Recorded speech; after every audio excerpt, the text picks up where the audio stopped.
आज दो बड़ी बैठकें हो रही हैं। एक विपक्षी दलों की बैठक हो रही है, दूसरी तरफ एनडीए दलों की बैठक हो रही है। और सबसे खास बात यह है कि आने वाले चुनाव को लेकर के भी तस्वीरें बहुत हद तक साफ होने की उम्मीद है। हमारे साथ पूर्व डिप्टी सीएम तारकिशोर प्रसाद जी हैं, उनसे जान लेते हैं। सर, किस तरह से इन बैठकों को देखते हैं? देखिए, जहाँ तक महागठबंधन के अलावा अन्य जो राष्ट्रीय स्तर के और क्षेत्रीय स्तर के विपक्षी दल हैं, उनकी नेताओं की जो बैठक हो रही है उसमें सर्वप्रथम कोई नेता का चयन नहीं हो पाया है।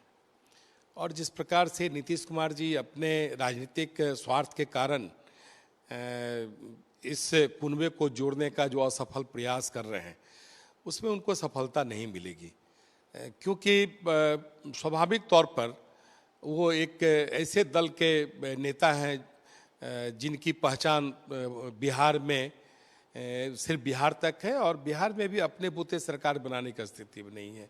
तो राष्ट्रीय स्तर के नेताओं को जोड़ना कितना आने वाले दिनों में संभव हो पाएगा, यह कहना कठिन है। और ख़ास करके जो राष्ट्रवादी कांग्रेस है उसमें जिस प्रकार से टूट हुई, भारतीय राष्ट्रीय कांग्रेस कभी नहीं चाहेगा कि दूसरे अन्य दल के लोग उम्मीदवार बने। कितना वो प्रधानमंत्री बन पाएंगे ये तो संभव कम से कम 2024 में नहीं है, लेकिन जो परिस्थितियां हैं ये सिर्फ मन बहलाने के लिए। और आपने देखा कि स्वर्गीय अटल बिहारी वाजपेयी जी जब प्रधानमंत्री बने थे तो उस समय भी 24 दलों को लेकर हमारी उस समय की एनडीए सरकार थी। और इस बार भी मुझे लगता है कि 38 दलों के साथ आज हमारे श्रेष्ठ नेतागण बैठ रहे हैं, जो आने वाले दिनों में श्री नरेंद्र मोदी जी के नेतृत्व में कैसे भारत में एक यशस्वी सरकार का गठन हो, देश विकसित राष्ट्र की ओर बढ़े, इसको हम सब अंजाम देने का प्रयास करेंगे। देखिए, मौलिक तौर पर अंतर साफ है। जो राष्ट्रीय स्तर के विपक्षी और क्षेत्रीय दलों की जो बैठक हो रही है उसमें जो केंद्रीय जांच एजेंसियां हैं, जिसमें महागठबंधन या कहें तो अभी जनता दल यूनाइटेड से जुड़े हुए जितने नेता हैं, उनके द्वारा जो आरोप लगाया गया था और वही आरोप गठित हुआ है, उसके कारण राष्ट्रीय जनता दल में एक घबराहट और छटपटाहट है, क्योंकि पूरा परिवार इस तरह के आरोप से इस तरह के आरोपों से वो घिरा हुआ है। तो स्वाभाविक है कि अपनी राजनीतिक ट्रैक को कहीं न कहीं एक सुरक्षा कड़ी देने के लिए इस तरह की बैठकों का आयोजन किया जा रहा है। लेकिन जो हमारे एनडीए के साथी हैं जो आज बैठेंगे, उनके बीच में इस प्रकार की कोई घबराहट नहीं है। हम लोग तो देश की चिंता करते हैं, देश के विकास की चिंता करते हैं। जो एक तरह से कहा जाए तो अमृत महोत्सव जो हम सब मनाए आज़ादी का, तो शेष जो स्वर्ण काल है उसको कैसे और हम बेहतर करें, इसके लिए हम सब बैठते हैं। तो एक मौलिक अंतर है सोच में। वो विनाश की राजनीति करते हैं, हम विकास की राजनीति करते हैं।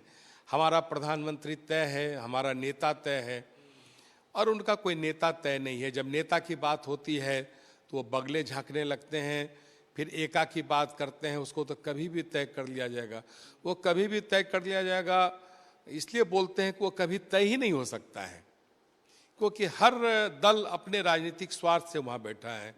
और हमारे साथ जितने राजनीतिक दल हैं वो कहीं न कहीं नरेंद्र मोदी जी के नेतृत्व के प्रति उनकी निष्ठा है। भले उनका अपना अलग राजनीतिक वजूद हो, लेकिन कहीं न कहीं नेतृत्व के प्रति उनकी आस्था है। एक चीज और इसी में से निकल कर आ रही है, बिहार की अगर बात करें तो चिराग पासवान और पशुपति कुमार पारस के बीच में जबरदस्त विवाद देखने को मिला। अरे देखिए, एक सीट को लेकर विवाद है, लेकिन बिहार में इन दोनों दलों के साथ हम सबों का गठबंधन मजबूती प्रदान करेगा, क्योंकि दोनों व्यक्तियों की अपनी अहमियत है।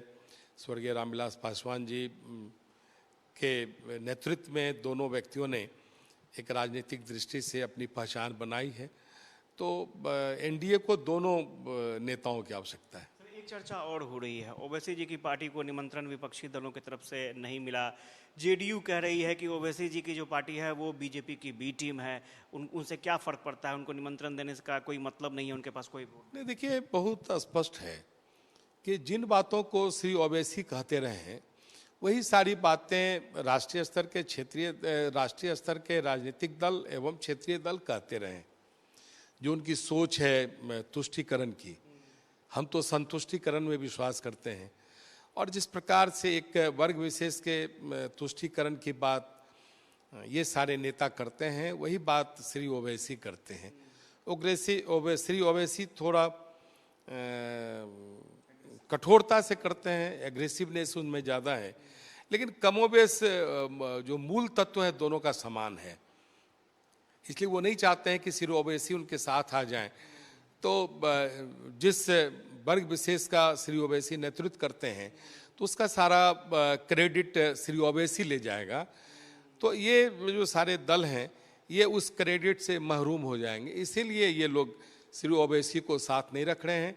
ओवैसी की बात को ही ये सारे दल उसको कहीं न कहीं रखते हैं।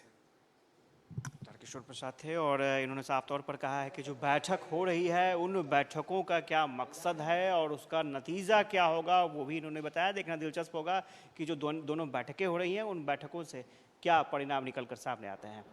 कैमरा पर्सन फिरोज के साथ आशुतोष सुंदर, न्यूज़ पटना।